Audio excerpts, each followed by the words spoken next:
Welcome back to another video of A&A Driving School. I'm making this video regarding requests on how to identify the blockers on a bigger roundabouts or a medium-sized roundabouts. So before we start, if you haven't subscribed my channel, please do so and press the bell icon button for the next upcoming video. So let's get to the roundabouts. So if you look at this purple car or the pink car, yeah, just pretend this is your car and you want to turn left, yeah. Any car on your right side, they have priority. So now you can see there's a white car, there's a blue car on your right side. There could be 10 cars on your right side.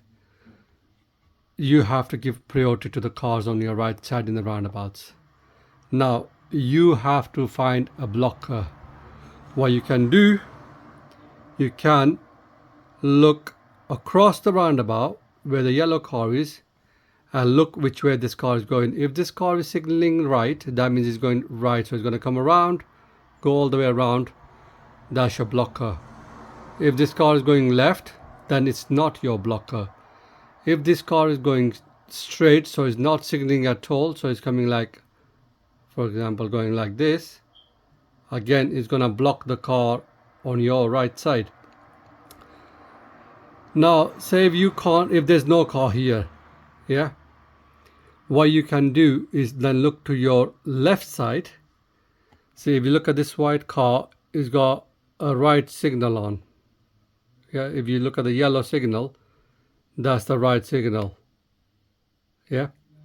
This car is going to come around, so as soon as this car enters the roundabout, it's going to have to go around like the roundabout and go this way.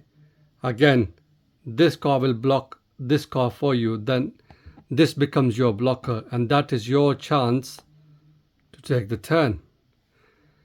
If this car is coming straight, again it's going to block these cars for you. You can continue with the turn. If this car is turning right, it's going to go around the roundabout, it's going to block this car for you. You can continue with your turn. So these are the two different blockers that you can look in the bigger roundabout. Say if this car is turning right, so it's going to have right signal on, it's going to come around, it's going to go around this way.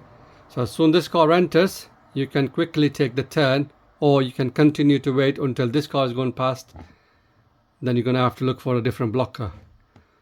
It's only like 2 seconds. Within 2 seconds you have to make the decision. It's very simple and very easy. I hope this helps you to understand the roundabout and how to find a blockers on larger roundabouts or medium-sized roundabouts. And please, if you haven't subscribed to my channel, please do so and press the bell icon button. And good luck.